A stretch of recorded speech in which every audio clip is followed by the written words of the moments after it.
So, we'd like to reassure you all that no, you didn't have too many drinks tonight. There are actually two best men out here. But the truth is, this 6'4", 250-pound version of Hugh Jackman's Wolverine was supposed to be the sole best man, but Brandon simply couldn't pass up an opportunity to make me stand up here next to this giant behemoth of a man and look like a little kid. I'm sure that's not true. Thank you, Jim. But anyway, my name is Jack. And I'm Jim, and we've been best friends with Brandon since the 2nd grade. But now we're all grown up, and so happy to be a part of what we all know to be one of the happiest days of Brandon's lives. But what you guys may not know is that this is without a doubt, undeniably, one of the happiest days of Jack's and I's life as well. You see, we've been dreaming about this day for years, but we never thought that it would actually happen.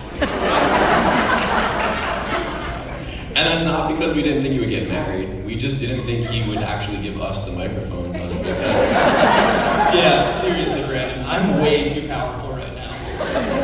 Especially with so many people in this room who probably don't know you as well as Jack and I do. So Jack and I figured it might be a good idea for us to fill them in on what they've been missing. We're going to stay on topic, though, and start with the first time you introduced us to Sam. We had just finished our first semester of college, and we were all back in Park Ridge catching up with each other.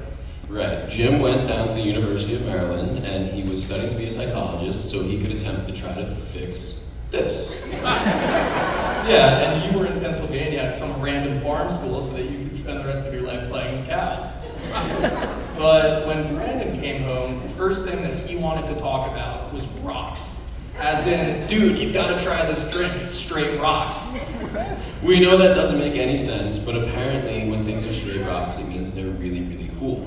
And Brandon came home telling us that everybody at TC&J was saying it, so we should all use it too. But Brandon had told his TC&J friends the exact same thing. And in reality, nobody was saying that. Only Brandon was. He had made it up entirely, and we still don't know why. Rocks was super important to Brandon, but there still was one other thing that was even more important, and it was this girl named Sam. Brandon absolutely lit up when he spoke about Sam. Jack and I had never seen him so excited about something before. It was immediately obvious to us that our best friend was an absolute goner. Over the years, we would watch Brandon and Sam fall in love, but we knew there was still one true test to know if their relationship was the real deal. Sam, when you voluntarily decided to go on a cross-country trip with Brandon and spend all day, every day for a month in a car with him, we knew that there were two possible outcomes. You were either going to kill him, or you were going to get married, and well, here we are.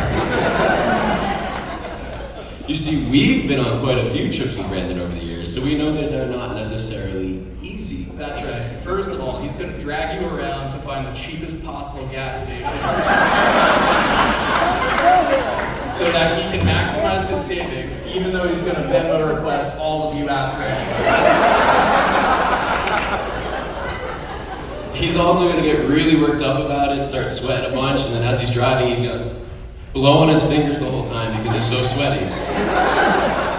And then when you finally get to the hotel room and you're ready to go to sleep, he's going to start crawling around on all fours, unplugging everything from the lamp to the Wi-Fi router because he can't fall asleep unless it's pitch black. He will even hang up his dirty socks before bed. But not on a clothes hanger. No, he goes around the room and he will hang them from the picture frames on the wall. And forget about being able to have a relaxing morning the next day. He's going to drag you out of bed at the crack of dawn to go downstairs and get the continental free breakfast. Which is actually exactly what he did to all of us this morning.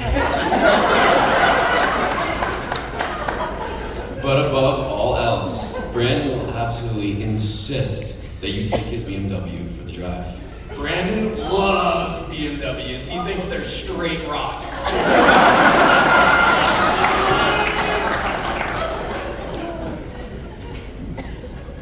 But they don't seem to love him back. They really don't. Not once have we ever had a successful trip with one of Brandon's BMWs. Yeah, like that one time in high school that we all went out to Jack's Lake House. We all made it, but Brandon's Beamer didn't. No. Unfortunately, his fine piece of German engineering overheated on the highway, and my American-made Ford truck had to tow him to the nearest mechanic so we could keep going. And then a few years later, Brandon insisted on taking his BMW again out to his family's lake house, but we never even made it out of our town. You know, halfway through picking all of us up, the brakes gave out, and we ended up having to take Jack's truck again. I'll never forget the day he called me and he had to ask me for, what did you call it again, Brandon? My irrationally exuberant pickup truck to come save the day. So when Brandon and Sam told us that they were going on this big cross-country trip in Brandon's BMW, we were tremendously concerned about the possibility.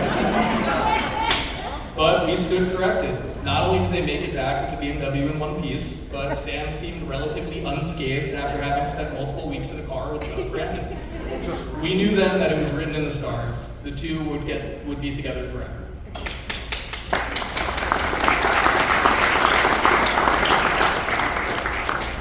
It was soon after their return that I would learn that I'd become besties with Sam, when she revealed to me something that Brandon begged her not to.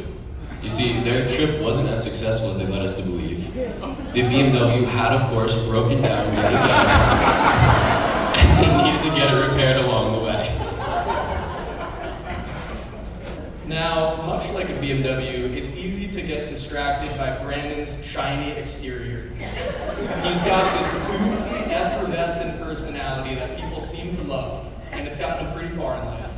It actually may have been the whole reason that Sam got married to him in the first place.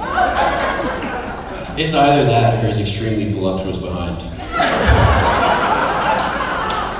And if you guys don't know what I'm talking about, just take a look tonight. You're not gonna disappoint. But Brandon, underneath that shiny surface and your admittedly voluptuous rear end, it's no surprise why you're surrounded by so many close friends and family tonight. It's because of who you are. You're one of the best friends anyone could ask for, and you consistently have been for the past 15 years. You may not have realized you were doing it, but you've always pushed us to be better versions of ourselves. It's true. You've been pushing us all of our lives, and it's admittedly because you're the most competitive person on the planet. But we love that about you, and we also love that you've challenged us mentally and physically since the beginning, and have forced us to be better every day.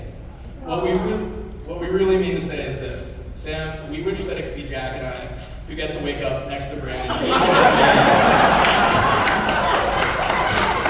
for the rest of our lives. And we are profoundly jealous that it gets to be you instead. You guys are incredibly lucky to have each other, and we couldn't be happier for you both. Sam, we know Brandon's gonna drive you absolutely nuts over the next years, but that's what makes Brandon Brandon.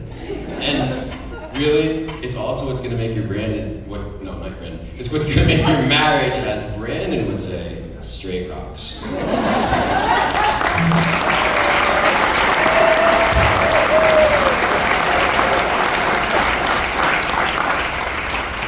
It's true. We love you guys. And with that, I think that we've all had enough of the speeches and we've got a party to get to. So please join us in raising a glass and wishing Brandon and Sam a lifetime of joy.